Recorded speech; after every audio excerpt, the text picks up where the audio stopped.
folks, BotaTrac here, and today I'm going to do a quick video on installing a bracket to hold these hoses when they're not connected to the third function valve.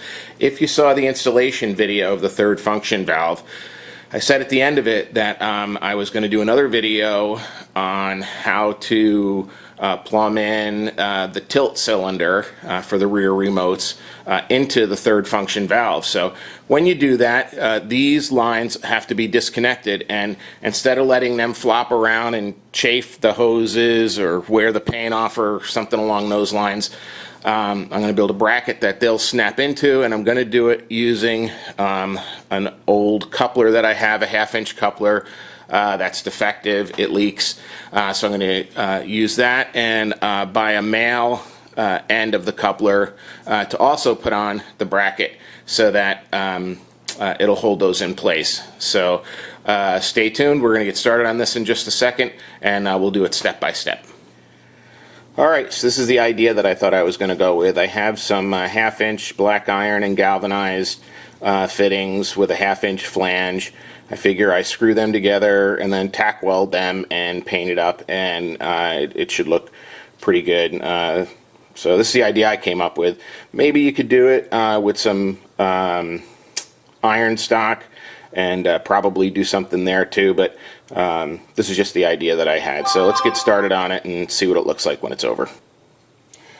Okay, so if you look down inside the coupler, you can see the poppet inside there. I'm going to drill out, let's see if that'll focus in. I'm going to drill out the back of that so that the poppet and the spring come out, and that'll keep the hoses from being able to drain residual fluid back down into the holder when they're connected. So let me drill this out and I'll show you what it looks like when it's done. Okay, so I center punched it out, and I used those two drill bits right there to kind of grind down the back half of that bracket that holds the poppet in, and you can see that I'm kind of left with that right there. So what we're going to do is we're going to take this and attach it to this piece of this made-up nipple that I have here, and put it in the vise, and we're going to bang the poppet out. So I'll show you how I do that once I get it made up in the vise. Okay, so we're in the vise, and now what I'm going to do is I'm just going to take a punch, and I'm going to hit this poppet right here and drive it through there so that there's no poppet inside there to allow the hydraulic fluid to drain out of the other hoses. So we're going to knock this out. Okay, so there you go. We knocked the poppets out, and if you can see that there's all the filings and the bits and pieces that came out. Apparently there's a seat that sits into, and with those gone now, I think that we can install this and not worry about any leakage going on. So we're going to kind of dry fit this up and mark out the holes that have to be drilled for the mounting area, and then we'll sock this together and get ready to spot weld it so that it stays in place.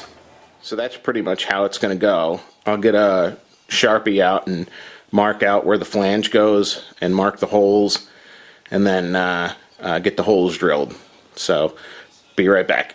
Okay, so now that I got everything marked out, the holes are center punched, and we'll go ahead and get this drilled out and double check to make sure that it fits up properly. Okay, so the holes are drilled. We started out with like a 1/4-inch bit and went all the way up to 3/8. We went straight through to the other side, and it's worth noting that I took a piece of 2x10 that I had laying around and laid it, I don't know if you can see it here, in between the loader and the hydraulic line, so that when the drill bit went through, I would know when it hit and wouldn't push it into one of the hydraulic lines. So we slid that little piece in there just to protect it. So we're going to pull the tape off and just kind of dry fit this up and then go on to the next step. Alright, so there's the final mock-up. The bolts are in, it's bolted to the front end loader. That's what it's going to look like. So the next step is to pull it down, run it through the wire wheel on the grinder, get all the contaminants off it that I can, just wire wheel the whole thing down, put it together, tighten it up pretty good, and then I'm going to take the MIG welder and I'm just going to tack all of the joints so that vibration doesn't allow them to loosen up or anything like that. And then we'll clean it off one more time, paint it, and then do the final install. So hang on, we're just about there. Alright folks, there it is. There is pretty much the completed fabrication of it. It's all put together. It is all polished up.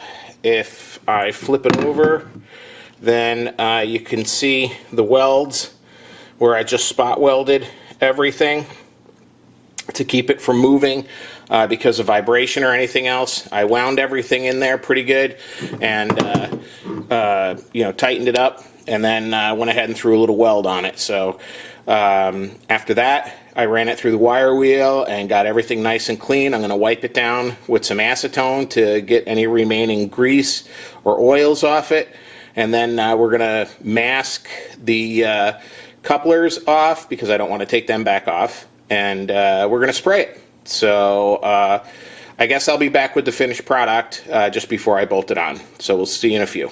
Okay folks, so here we are, we're back. It's actually about 5 days later. As you can see, I painted up the fittings an orange. I did not go buy the Kubota orange. I found that the Rust-Oleum number 214084 matches the orange on my tractor almost perfectly. You'll see when the finished product is bolted up. But I did throw down probably 12 to 15 coats of paint on this because when you spray paint, it's very thin. So I wanted to get a pretty thick covering of paint on this to help prevent corrosion or rusting. And you know, I don't know how it's going to hold up to diesel fuel or diesel fuel being dripped on it because it is on the side where the gas tank is, or how hydraulic fluid is going to mix with it, but we're going to find out. So that's where we're at right now. I'm going to bolt this up and be back in just a few minutes with the finished product, so hang in there. Okay folks, there it is, bolted up. This is a view from the outside of the front end loader. If we come around to the inside of the frame, you'll see the 4 9/16 inch bolts poking through the frame. Going to take the hand grinder, the air grinder, and grind off the extra bolt that's sitting through, and then I'll take the hand sander and we'll disc sand those down so that they're nice and smooth. So I'll be right back in a minute after we get that done and get it bolted back up onto the machine and show you what the finished product looks like. So hang on, we'll be right back for the last view. Okay, so here's one last shot before the last shot. Just wanted to kind of show you what they look like, the bolts look like after I cut them off and sanded them with the air sander. So it's a nice and neat finish. Again, these are nylon insert lock nuts, so they shouldn't wind out, and there's lock washers on the other side. So I'm pretty happy with the way that this is installed up. Let's put the whole thing back together and I'll give you the final view in just a second. Okay folks, so there it is, the completed job. As you can see, the paint matches pretty much almost perfectly between the two, close enough for what I'm doing. The third function lines are now connected to this, so they're not flopping around when they're not connected to the third function valve, and that will happen when I install the tilt cylinder that's going in the back. So that's probably going to be my next video. Be to get those plumbed in so that the joystick for the front end loader operates the tilt function of the top and tilt kit, but that'll be later on down the road.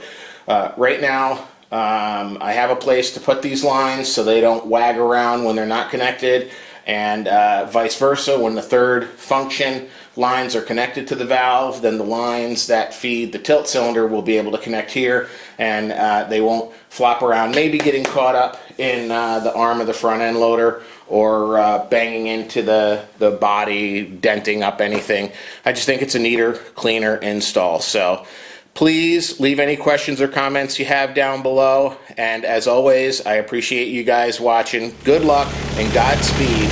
BotaTrac out.